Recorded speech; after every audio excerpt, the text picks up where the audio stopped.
Good evening, insomniacs, night drivers, lonely hearts, and all you lovers of late night static.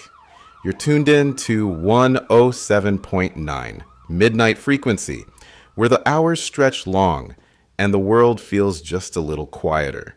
I'm your host, Nolan Reed, and as always, I'll be keeping you company till sunrise. Now, let's ease into the night with the usual. Some local updates, weather, and the strange stories that trickle in when the day's distractions fade away. First, for our friends up north, Route 82 is still closed near Millwater due to downed power lines, so take the back road if you're headed through. Temperatures are unseasonably high again tonight, sitting at 81 degrees here in Westbridge. And yes, folks, it's well past midnight. Feels more like late July than early spring, doesn't it? On the lighter side, big shout out to Sylvia from Fairpoint, who called in last night to share her dream about a dog that could read minds. No word yet on whether the dog plays chess, but hey, a sequel might be in the works. We'll be opening the lines in a bit, so if something's keeping you up, call in and share. The static is thick tonight, but I've always believed that voices find a way through. You're not alone out there. I'm here, you're here, and the radio's still humming. Before we take our first call, I want to address something odd. A few of you have mentioned it in passing, and I've noticed it too. The heat. Now, I'm no meteorologist, but you don't have to be one to realize that something's off. It's 1:24 a.m. and still above 80 degrees. Not just here. Listeners from Maine to Louisiana are reporting similar temps. The ocean's warm too.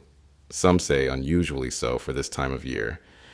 I read a piece yesterday buried under politics and celebrity news, talking about sudden oceanic spikes.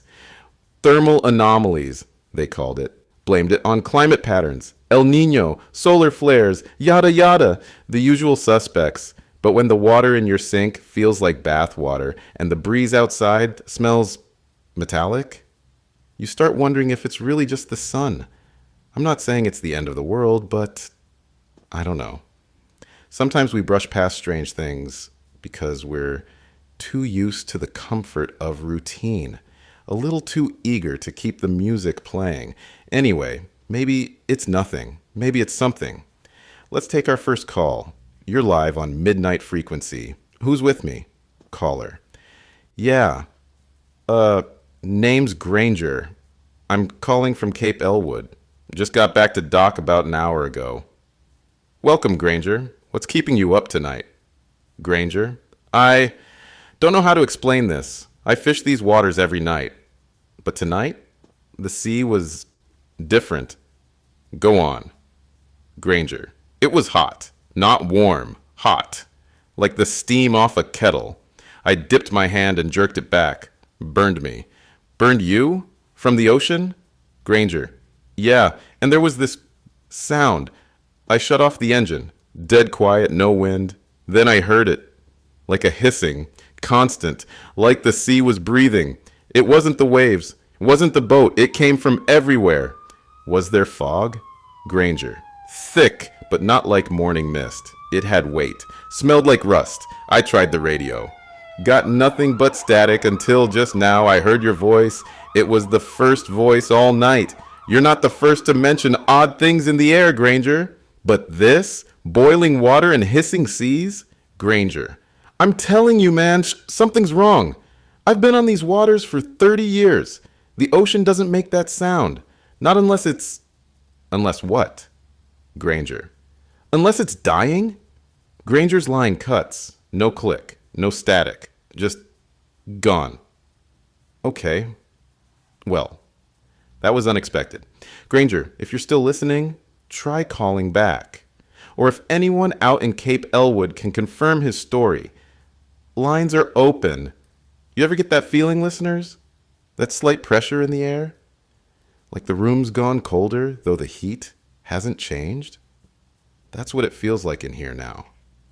Something's shifted. Static's creeping louder in the background. Thought it was the old console acting up, but it's in the walls too. like the building itself is holding its breath.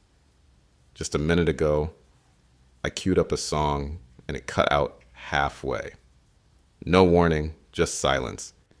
You know what's worse than noise? A silence that feels deliberate. Maybe it's nothing, or maybe we're standing at the edge of something we don't understand yet.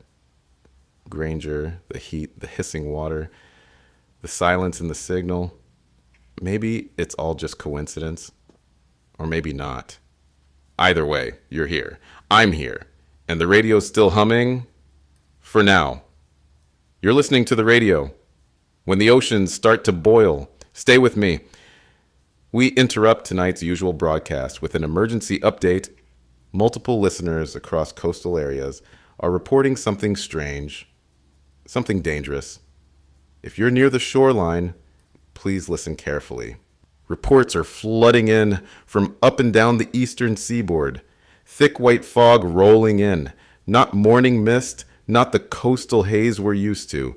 This fog stings, it scalds. People are describing it like steam, like walking into the exhaust of 1,000 engines. One caller from Norfolk said the air burned like hot bleach. Another in Savannah said their skin blistered after just 5 minutes outside. Hospitals in coastal cities are overwhelmed. Emergency responders are wearing heat suits to walk through fog. I'm holding a transcript from a paramedic in Galveston. His words, "It's like the ocean is exhaling fire. This isn't just the East Coast. I just got confirmation." Similar reports are coming from Brighton in the UK and parts of coastal Japan. Same story. White boiling fog rolling inland without warning. For those of you listening inland, I know this sounds impossible. I'm not sure I believe it either. But the same word keeps repeating in every call, every report. Burning. It's not just fog. It's not just weather. It's coming from the ocean and it's moving fast. In the last hour, we've tried reaching out to every expert we could. 2 meteorologists, 1 climate scientist, and a geophysicist. Most didn't respond. One, Dr. Alan Hensley from the University of Maine, agreed to speak, briefly. He didn't sound like a man who'd prepared for this moment. He sounded tired, distant. According to Dr. Hensley, there's been unusual geothermal activity recorded beneath the mid-Atlantic ridge. Steam vents, spikes in seabed temperatures. Could be volcanic, he said. Could be seismic. But not this fast. When I asked him what could be causing the fog to boil skin, his voice dropped. "I don't know." Then he paused. "We weren't watching close enough," he said. "We didn't think it could happen everywhere at once. When I pushed further," he ended the call. No goodbye. Just silence. Another expert sent us a written statement. "Oceanic pressure changes are accelerating. Something is destabilizing. The thermohaline circulation. That's the system that regulates global temperatures. No one knows why it's failing. Or if it can be stopped. Every scientist we reached tonight used different words, but they all had the same look in their eyes. Those that spoke on camera, anyway. It wasn't expertise I saw. It was fear. We've just patched in a live feed from KRXT, our sister station broadcasting from the Oregon coast. KRXT host. "This is Jenny Bloom in Astoria. I don't know how long we'll stay on air. We've just lost power in 3 blocks. The fog reached us about 20 minutes ago. It hit the harbor first. I saw birds fall out of the sky, just drop. Wings smoking." She takes a shaky breath. "Jenny, we've got people flooding the station. Families, kids, everyone soaked in sweat. Not from fear, from the air. We tried pouring water on someone who collapsed. It boiled off his clothes. The line crackles. Jenny, it's rising. Not the tide, boiling water. It's coming up through the streets. Like the drains can't take it anymore. The ocean's in our lungs. A burst of static. I wait. No voice comes back. I call out, hoping Jenny's still there, but nothing returns. Not even static. Just a long, unnatural pause. If anyone listening is near the Oregon coast, get out. Now, whatever this is, it isn't stopping. The lines are lighting up again. All of them. And it's not panic. Not exactly. It's prophecy. Caller after caller, preachers, pastors, street corner prophets, they're all saying the same thing in different voices, different verses, but it's always the end. Divine wrath, judgment day. The boiling sea is the flood reborn, they say, cleansing fire from below. One woman sobbed through Psalm 46. Another shouted Revelation 16:3, the sea becoming like the blood of a dead man. I didn't ask for sermons tonight, but they're pouring in like floodwaters through a cracked levee. We don't screen these calls anymore, not because we trust them, but because something about this, tonight, it's not chaos. It's convergence, like different roads all suddenly leading to the same burning shore. One voicemail stood out. I want to play it for you. It came from a priest in Biloxi. This is Father Delaney. I don't know how much longer we have. The ocean hissed at my feet today. I stood on sand that boiled, and I realized it's reclaiming what was never ours. The sea doesn't belong to us. It never did. We built too close to the edge of something ancient and angry. The message ends there. No goodbye. Just a long, empty breath before the line went dead. I don't know what I believe anymore. But when the sea starts to burn, people start reaching for the oldest stories they have. I'm going to take a moment here to breathe, to steady myself. If you're listening somewhere far from the coast, somewhere where the wind still feels normal, I want you to remember something. We've been through crises before. Disasters, hurricanes, wildfires, we rebuilt, we always rebuild. Maybe this is just another one of those moments. A massive geothermal shift, a freak environmental chain reaction. Maybe there's still science behind it. Maybe we'll figure it out. That's what I keep telling myself. But if I'm honest, and I have to be, my voice is trembling, not from fears, but from recognition. Because deep down, I think part of me always knew something like this could happen. That one day, the world would stop whispering warnings and start screaming. And I think it just did.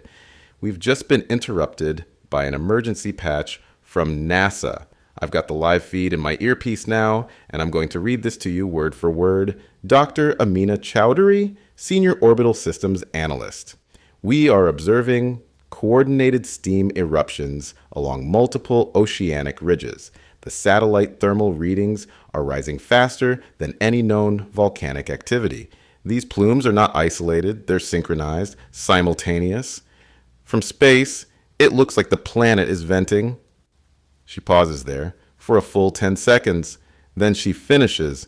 We're seeing it from space now. It's not natural. That's all she said.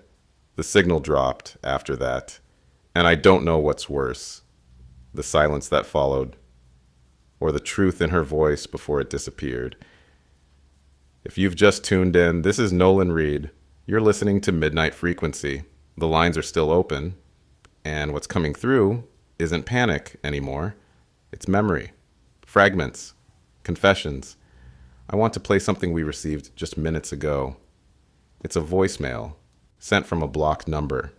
No caller ID, just a voice, soft, shaking. A woman. She doesn't give her name, but she doesn't need to. Voicemail plays. I was in Miami, near the marina. My son wanted to ski the water one last time. He's 6. We thought it would be quiet, safe. But when we got there, everything was wrong. The beach was empty. Not quiet, empty. No gulls, no breeze, just this stillness. And then they started falling. The birds. Out of the sky. Their wings were smoking. Just falling. And the sand. It was hissing. I thought maybe there were jets overhead, but there was no sound. Just that. Moaning. Coming from the water. I told him to stay in the car. I stepped out. The air burned my lungs. I ran into the surf just to see. Just to touch it. It looked normal. But it blistered my skin. My legs are gone. I crawled back to the car. My son was crying, screaming. He said the sea was whispering something. Said it called my name. Voicemail ends. If you're out there, if you're still listening, please call back. Let us know you made it inland. To everyone else, we've crossed a threshold. The ocean isn't just rising, it's changing. Not long after that voicemail, we received something else.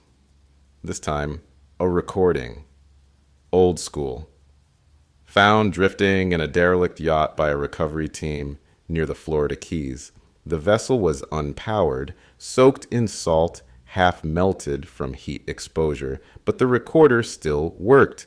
The sailor's name was Jonah Klein, solo navigator. Left port 5 days before the first steam columns were reported. He recorded this 3 days into open water.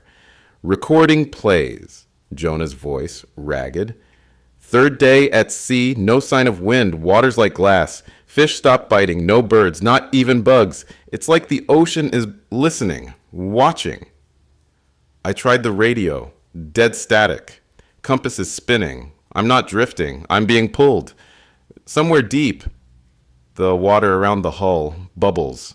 Not from the engine, the ocean's boiling. I saw a school of fish surface and scream. I didn't know fish could scream, but they did. And then they burst. Just burst. And the sound, I keep hearing it, under the water, like a song, low, pulsing, rhythmic. I thought it was whales, maybe, but whales don't hum in minor keys. Whales don't harmonize like that. I think there's something under me, moving. If anyone finds this, tell them we were never alone. There's something alive beneath the waves. Recording ends. That tape was marked with a single phrase, written in smeared red ink across the plastic. It's awake. One more call came through not long after the recording. Landline traced to an isolated lighthouse off the coast of Maine. The keeper's name is Walter Greaves, 82 years old. Been living alone there for over a decade. I asked him how it looked from where he stood. He chuckled, softly, like a man who's already said his goodbyes. Walter, I've watched this ocean for 37 years, son. I've seen her rage. I've seen her weep. But tonight she's alive. In a way I've never seen. He said the fog came first, just after midnight, then the steam, then the sound. Walter, it's like a breath, not wind, breath, in, outside, long and slow, like the sea is sleeping or waking.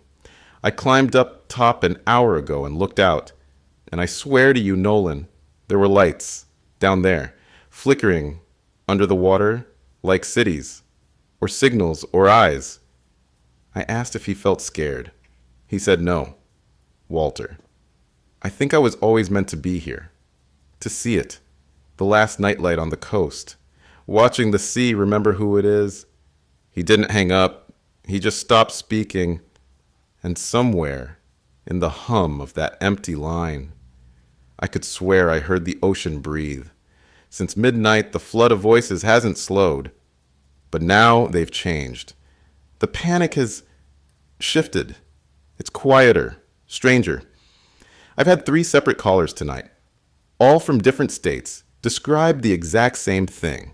Not heat, not fog, voices, in the water. They say it started as a hum, like tinnitus that grows louder near the coast.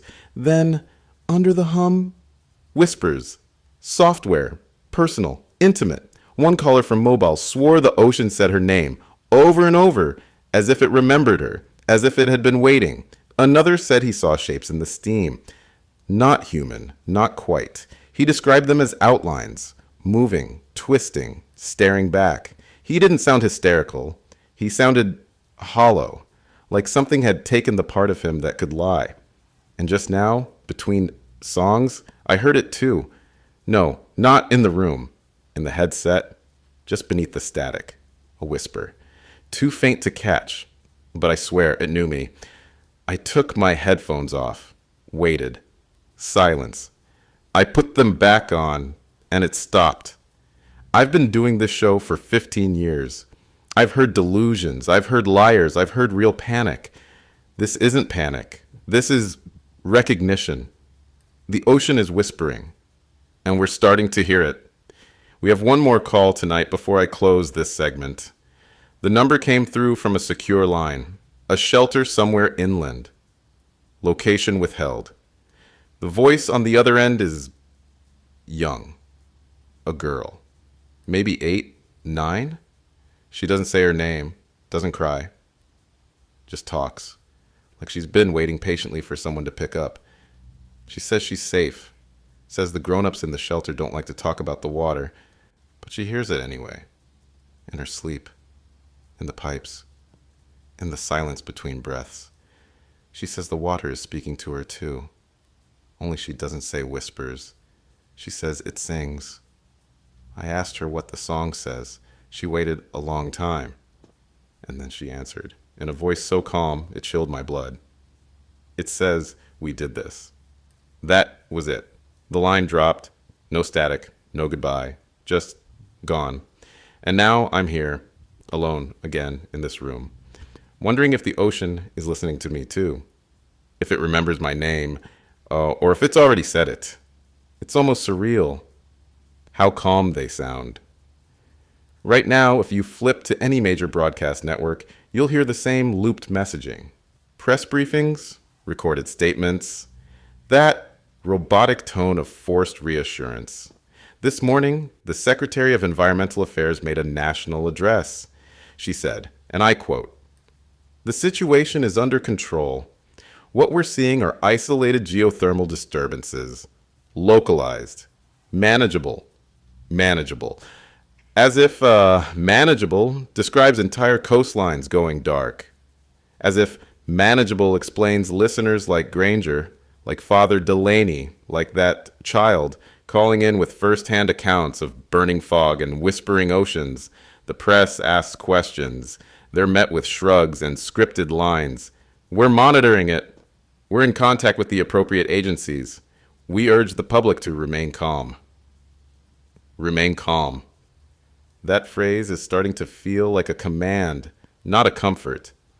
We've had over 40 call-ins tonight describing the same conditions in different cities. People coughing up salt, water pipes gurgling with steam, pets refusing to drink from the tap, and yet the national narrative holds firm. Isolated. Explained. Controlled. It isn't.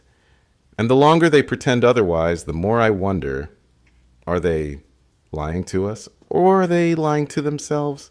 Because if they're wrong, they won't be the ones to burn first. We will. I want to talk now about the people who've gone quiet. Because over the past 48 hours, the silence hasn't just been creeping in through the fog. It's been crawling into inboxes, voicemails, and scientific journals. Last week, we spoke to Dr. Aidan Pell, a senior oceanographer out of Berkeley. He warned us off air that the rising subaquatic pressure might trigger what he called a thermal cascade. He agreed to go on record tonight. And then he disappeared. His email bounced. His office line rings forever. Colleagues won't comment. One told me anonymously he was transferred. No details, just gone. And he's not the only one. 2 other marine scientists, both previously outspoken, have vanished from public comment. Their social feeds scrubbed, scheduled interviews canceled, peer-reviewed research quietly retracted. When I reached out to the NOAA press office, they sent me a 2-line response. There is no cause for public alarm. All key personnel are actively engaged. That was it. No names, no confirmations, just a seal of silence. It's not just the ocean they're trying to keep quiet. It's the people who tried to warn us. And the more those voices disappear, the louder one thought keeps echoing in my head. Whatever's happening now, they knew.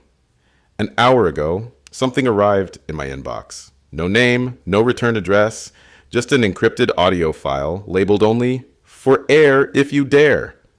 Took me 20 minutes to decrypt it. Another 10 to convince myself it was real. But it is. It's a recording, poorly mic'd, muffled, but you can hear the truth under the static. A government roundtable, private meeting, dated 4 months ago. You'll hear key phrases, mentions of rising ocean floor temperatures, rapid steam vent expansion, models predicting coastal collapse. And then one voice cuts through, clearer than the rest. A man, deep and certain. We have to delay the release. If the public sees this data, we'll have full-scale panic. Containment isn't just about the water, it's about the narrative, another responds. But if we don't act now, we won't have a coastline left to contain. Then silence. Then a different voice. Run another scenario, quietly, and bury this meeting under interagency protocol. If it leaks, we'll deny it ever happened. That's the end of the clip. But it doesn't end there, does it? Because now we know they saw this coming. They had the data. They modeled the outcome. They didn't warn us. They chose silence. They chose image control over human survival. You're not crazy for being scared. You're not paranoid for thinking this wasn't sudden. It wasn't. It was predicted. It was preventable. And they did nothing. They buried it beneath classified folders and media silence. But things buried too long, they don't stay buried forever, especially not when the ocean starts to boil. I want to read you something from a listener in Wilmington. One of the last messages we got before their lines went dark. We waited outside the recreation center. That's where they told us to go. The trucks never came. The FEMA banner was there, sure, but the tents were empty. The staff gone. The food untouched. A note taped to the supply crate just said, "Hold." I've received 6 reports like this. Different towns, same story. Abandoned shelters, idling emergency vehicles, empty distribution sites, no evacuation orders, no field medics, no answers. And then came a message from a nurse in Baton Rouge. She asked not to be named. She was on call with a mobile FEMA unit stationed near the bayou. She said they were told to pack up and relocate without explanation. And when someone on the team asked why, they were told one phrase, repeated twice: stand down. No orders to assist, no redeployment. Just stand down. I asked her if she thought it was a logistical failure. Miscommunication. She paused a long time, then said, no.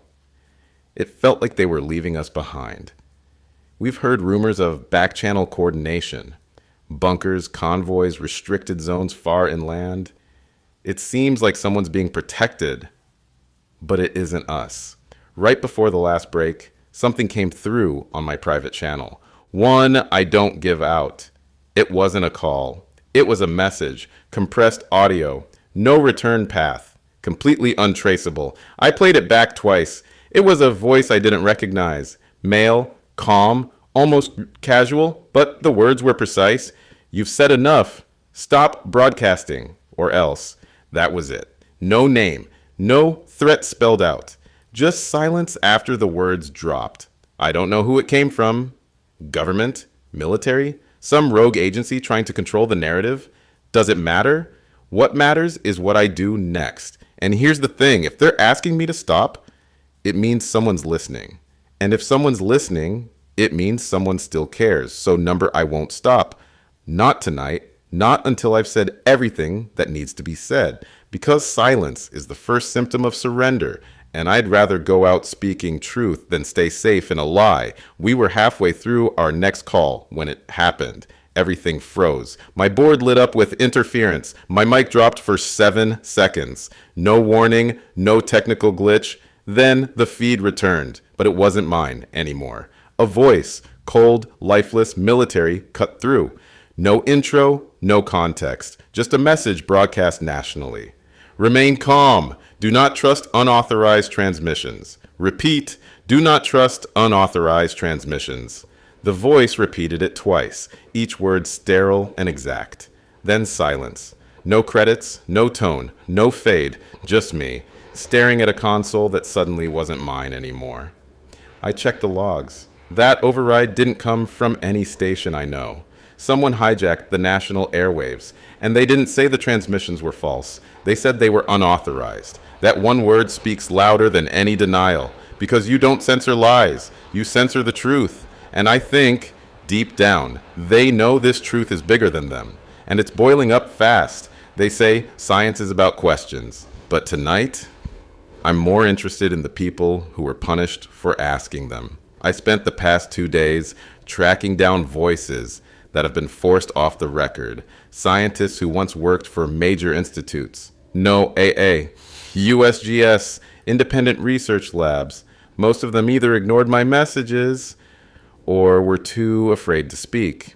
But a few answered. One of them, I'll call him Dr. S., worked on a joint international project studying geothermal activity beneath the Pacific.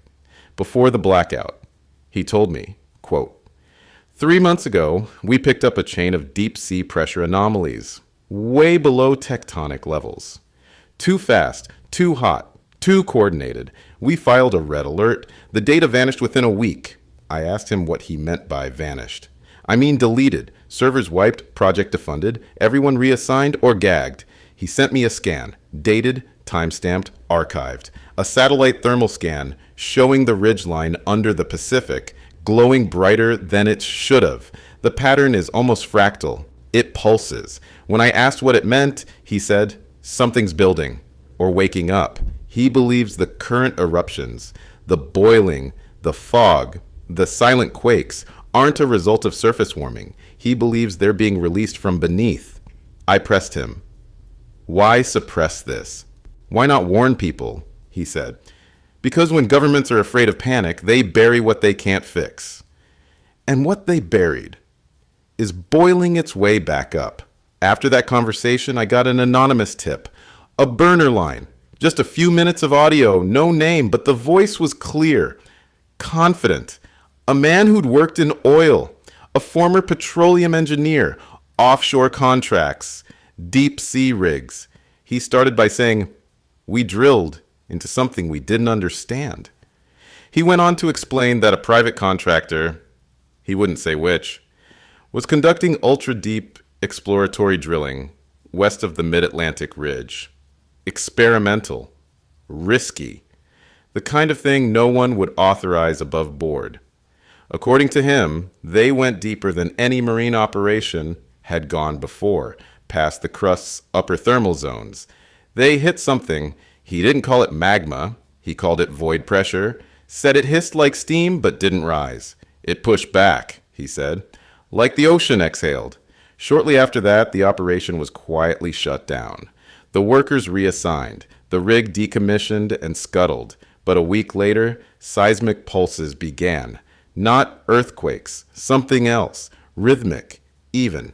And 3 weeks after that, the first reports of boiling coastal fog began to appear on scattered radio bands, long before the mainstream caught on. When I asked him if he thought they caused this, he said, no, we just cracked the shell. Whatever's happening now was already alive under there. We just gave it a door. Let's take a step back.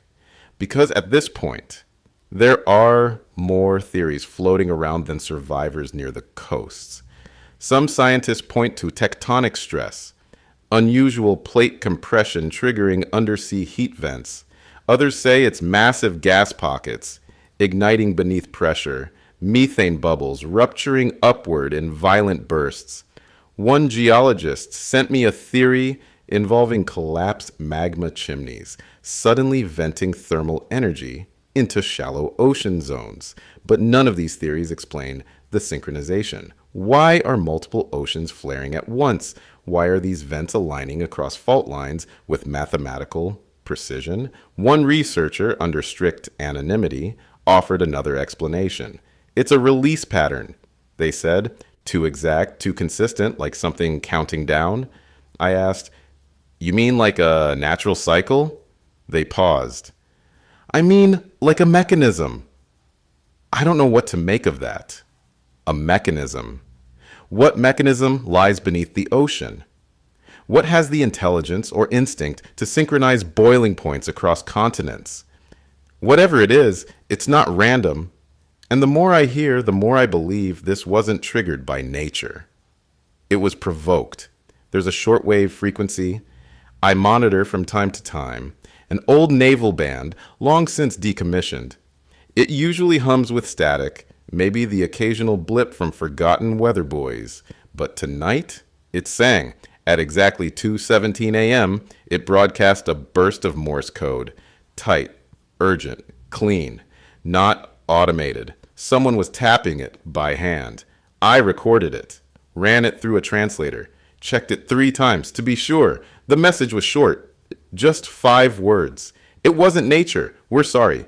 That was it. No signature, no coordinates. But the transmission's carrier wave traced back to a range just north of the Antarctic shelf. Dead zone territory. That area's been flagged as unreachable for over a decade. Frozen communications. No vessels assigned. No crews registered, except one. There was a research vessel, the Alethea, deployed to those waters 15 years ago, studying abyssal geothermal formations. She vanished en route, declared lost, all hands presumed dead. I've scoured old forums, naval chatter, deep sea expedition threads. The Alethea had a private research sponsor. Records were sealed after its disappearance, and yet here we are, tonight, with a live transmission from her call range, in a language no one's used in half a century. Morse. Maybe because it doesn't ping satellites, maybe because it slips beneath radar, or maybe because the only thing still working down there is a hand, tapping out the truth. And the truth is, this didn't start with storms or tremors, it started with us. Tonight's been full of scientists, data, coordinates, pressure readings, but a few minutes ago, we got a call that didn't come from a lab. It came from a library. Dr. Eliza Carruthers, historian, specialist in pre-Atlantean maritime folklore, she said she'd been waiting to hear these reports, not because of science, but because of story. She told me of a culture that once thrived on an archipelago, now lost to time. No written language, only carved warnings. One of them, etched into stone, long before Rome ever rose, translates roughly to, "When the sea hisses, the blood of the earth boils, and those who walked too far below will awaken it." Carruthers said the myth described a cycle, a rise in sea heat, a red mist on the water, the silence of birds. Sound familiar? She believes we've awoken something older than tectonics, older than our memory. When I asked her what this force was, she didn't answer right away. Then she said, it doesn't matter what it is. It matters that we stopped listening to the stories. And maybe that's the truth. We measured the oceans, we charted the fault lines, but we forgot what they meant. I don't know how to introduce this. It was sent in by a former intern at the National Oceanic Archives, found buried in a mislabeled reel-to-reel file, cataloged as Coastal Acoustic Patterns, dated 1999. It's grainy, faint, but the voice is clear, male, tired, a little frantic. If you're hearing this, it means the simulations were right. They're static, paper shuffling, a deep breath.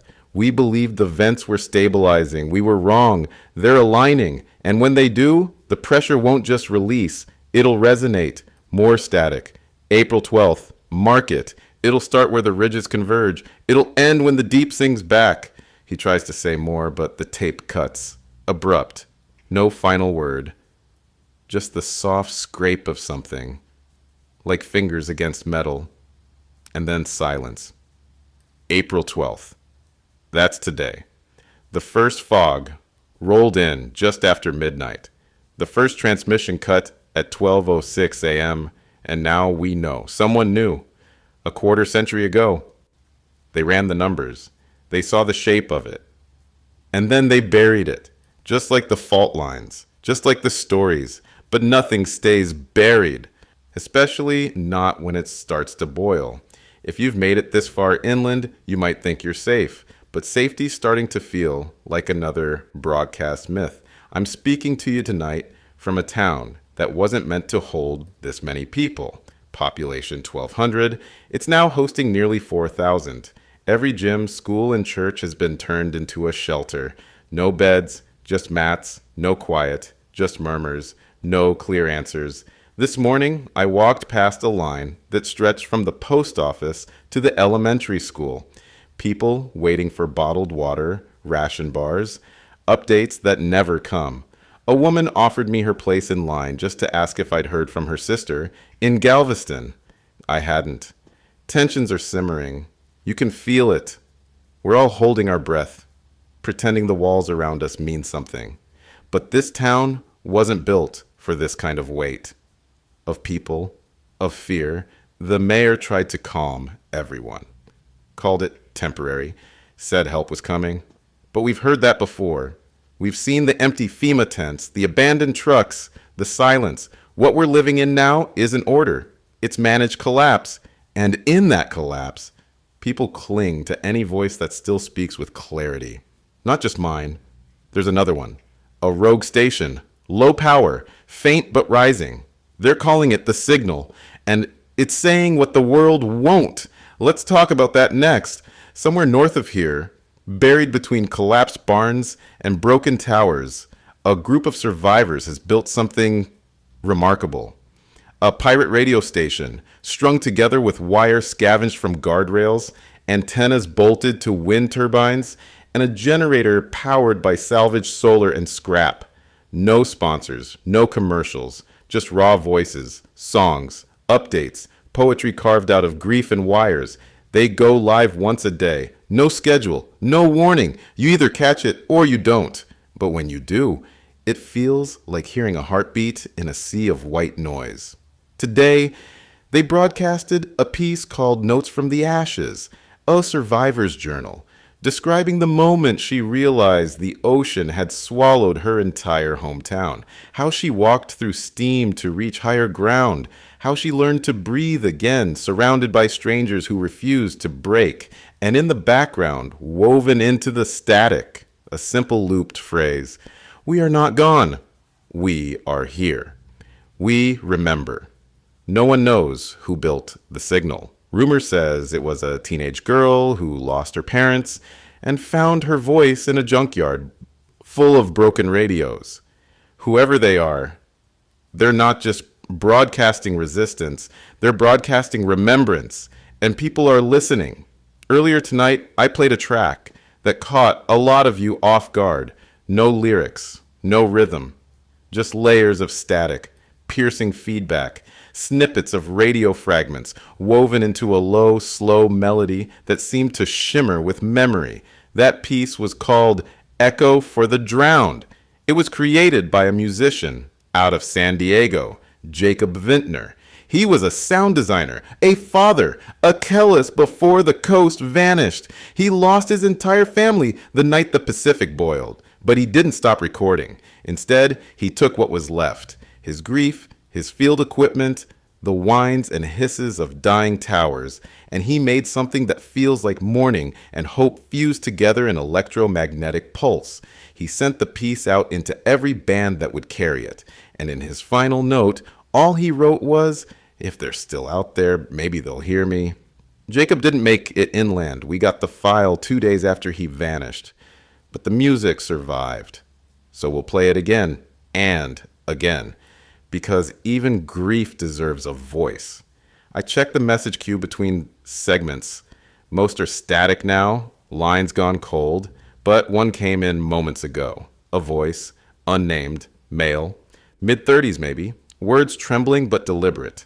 We don't believe the government anymore. Not after what they did, not after what they didn't do. We don't believe the screens, the maps, the numbers. We believe you. He paused there, then said, "Please keep talking. Your voice is all we have." I don't play these kinds of messages often, but tonight it felt different. Not desperate, just honest. I've said this before and I'll say it again now. I'm not a leader.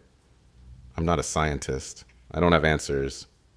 I have a microphone, a signal, and enough power to keep going one more hour at a time. But I hear you, all of you. And if this is all I can offer, then I'll give you every word I've got left. Because voices are all we have, and we can't afford to lose them. There's something strange about being the last voice some people will ever hear. You start wondering, Do you give them comfort or the truth? Do you soften the blow or deliver it sharp while there's still time to act? I've wrestled with that all night. I still am. Hope is heavy. It bends your spine if you carry it too long without rest. But despair? That spreads like smoke, fills every quiet space.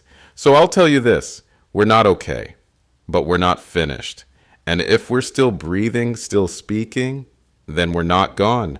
We're about to end this hour. But before I go, something new just came through. An override. Not from the military, not from any station I know. A signal, short, cold, broadcast on our frequency. The oceans will take us all. Inland means nothing. That's all it said. But I felt it, like pressure behind the air. I don't know who sent it. I just know this. The water is still moving, and it's still listening. I want to take you back. Just a little before the fog, before the silence, before the screams. To a week before the first ocean boiled. To a message I nearly ignored. It was a voicemail buried beneath spam and static. No name, no context, just a voice. Deep, weathered, controlled, but not calm. This is Commander Elliot Brand, former lead diver, Project Mistral, deep sea trench mapping, South Pacific sector. We logged anomalies days before it all started. Something moved. I called him back. He answered, said he couldn't talk long, said he'd already been warned off once, but he had to say it, on record. Somewhere people were still listening. He described seismic events, small but fast, too fast for tectonics, too rhythmic for coincidence. They occurred near a trench so deep, so off-chart, it wasn't in any known register. We weren't mapping the sea floor, he told me. We were watching it breathe. He said it pulsed, like a heartbeat, or an eye. He said the water shimmered like heat before it ever boiled, and then they lost contact with their sonar. Everything below vanished, not blacked out, blank. He tried to report it. The agency folded the project within 48 hours. All records classified. He never heard from his team again. I asked him what he believed now. He paused. We weren't alone down there. And then, almost too soft to hear, we weren't first either. He hung up. I haven't been able to reach him since, but his final words keep repeating in my head, like an echo caught in deep water. We cross-referenced Brand's location with every geological survey available. Now, NOAA, private maritime databases, even old Soviet maps. Nothing until one map, unverified, low-res, smuggled from a defunct Pacific research station, showed something. A void, not a hole, not a ridge, just a place the scanner skipped, like it didn't bounce back. When asked, the station claimed it was an instrument error, a non-reflective zone, but one line in the metadata stood out. Pulse frequency returned inverted, anomalous rhythmic displacement, 9,8 Hz. No one explained what that meant. But it wasn't a void, it was a signal. One oceanographer described it to me like this: if the Mariana is a whisper, this trench is a shout, but inward, not echoing out, pulling in. The depth isn't the scariest part. It's the way it shifts, grows, collapses, then expands again. Not like a geological structure, like something alive. The theories coming in are wild. Collapsed mantle zones, planetary wounds, ancient meteor impacts. But the data all says the same thing. This trench wasn't missed. It wasn't supposed to be there. And now that it is, everything else is unraveling around it. When things go wrong, people look for someone to blame.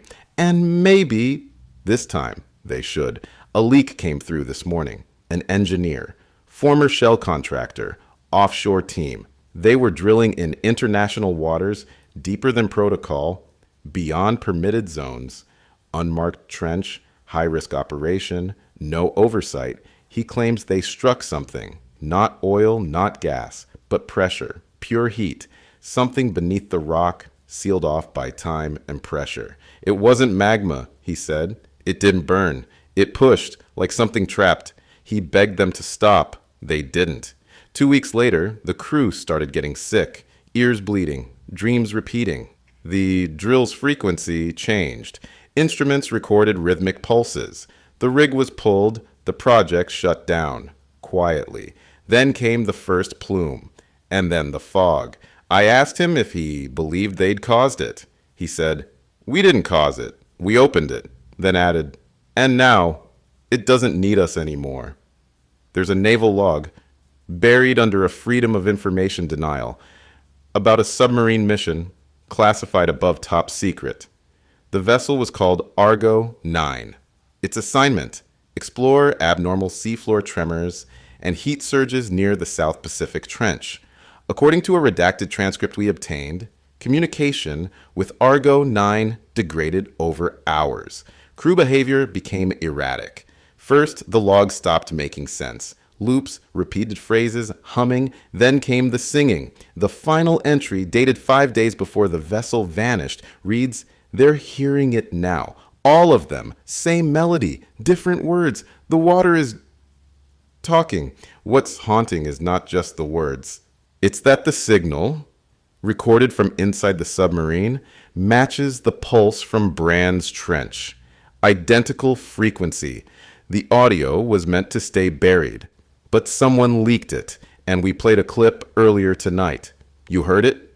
Whether you knew it or not, that hum beneath the static, that wasn't feedback. That was a song, one that humans don't know how to sing, but something else might. And if a vessel filled with trained sailors and scientists fell apart just hearing it, what happens to the rest of us?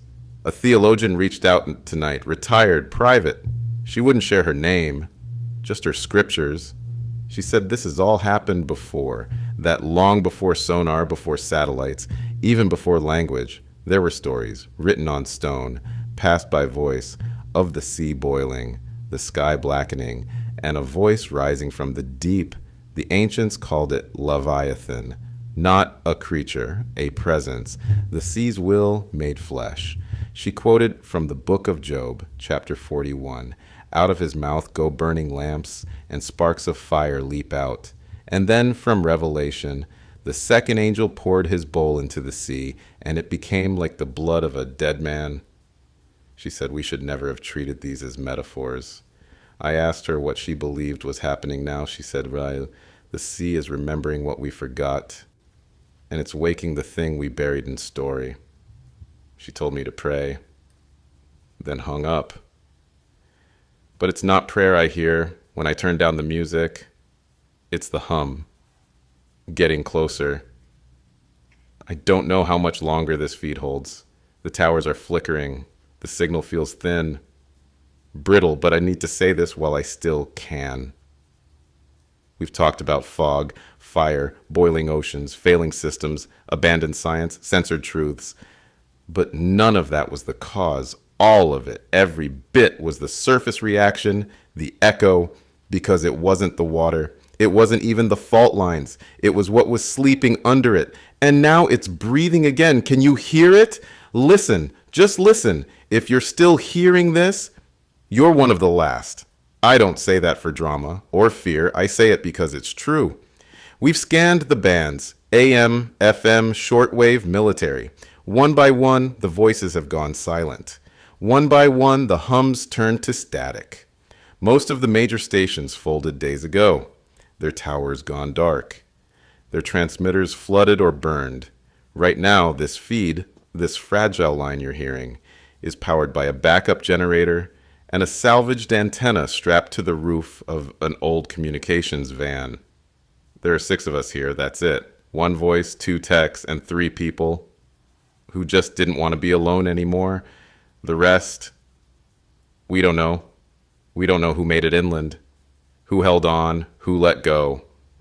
But if you're still listening, if your radio still picks this up, if your fingers still spin the dial, hoping to catch something real, then you're not gone. Not yet. You're here, with us. Sharing this strange, beautiful, terrifying moment between the before and the after. The truth is, I don't know how long we'll last. This equipment wasn't meant for forever, but I'll keep it going until the final capacitor fries, until the last battery coughs its last spark, because there's something sacred about a signal still breathing through the dark. So if you're hearing this, you're not alone. You found us. And we are still here. I used to pride myself on keeping it together. Scripts, segments, sign-offs.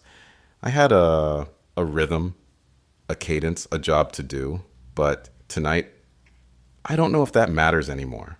There's no script in front of me, no rundown. Just this mic, my voice, and the hum of wires trying not to die. And I'll be honest with you, because who else is left to lie to? I'm tired. I don't just mean the physical exhaustion, though it's there. I mean the weight of knowing, of carrying voices that no one else will hear again, of listening to grief on loop, of recording names that never get answered.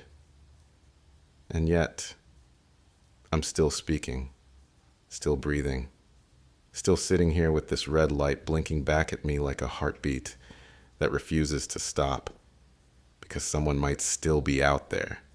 And if they are, they deserve to know that not everyone gave up.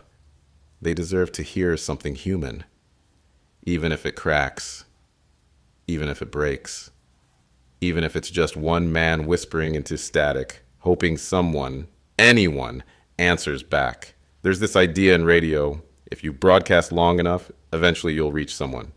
Doesn't matter how far, doesn't matter how broken the signal, the waves never stop moving. So maybe that's what this is now. Not a show, just a signal.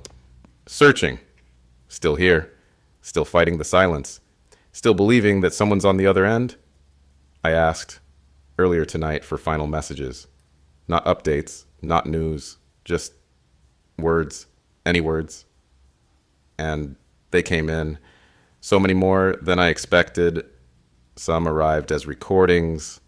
Others were scrawled in shaky handwriting, scanned and emailed by candlelight. Some were just voicemails, cut off mid-sentence, the connection dropping before the thought could land. I want to play a few now, not all of them, but enough to let you know the world hasn't gone silent. Not yet. Recording 1. A mother's voice, soft, trembling. To my daughter Emily, I know you're not near the water. I know you're safe. I tell myself that every morning. But just in case this finds you, I love you. I love you more than the sea could ever take from me. Recording 2. A teenage boy, awkward and brave. Dad, I hope you got inland. I found your old CB radio. I fixed it. I'm using it now. I talked to a man in Arizona who says there's still light there. I'm going to keep going. I'm going to find it. Recording 3. An older man's whisper. Anna, I kept your wedding ring, even after the wave. I talk to you every night. If there's another side to this, if there's still something after, I hope it sounds like your laugh. These are just a few. There were hundreds. People speaking into the dark, hoping the frequency carries what the earth no longer can. It's strange how the most powerful words are often the ones we never expected to say. Goodbyes, forgiveness, hope. That's what these are, really. Love letters to the dead air. They may never be answered, but they were sent. And sometimes that's enough. Sometimes the act of speaking is the last act of being alive. So if you have something to say it now. Say it into the night. Someone might be listening. And even if they're not, the ocean will remember.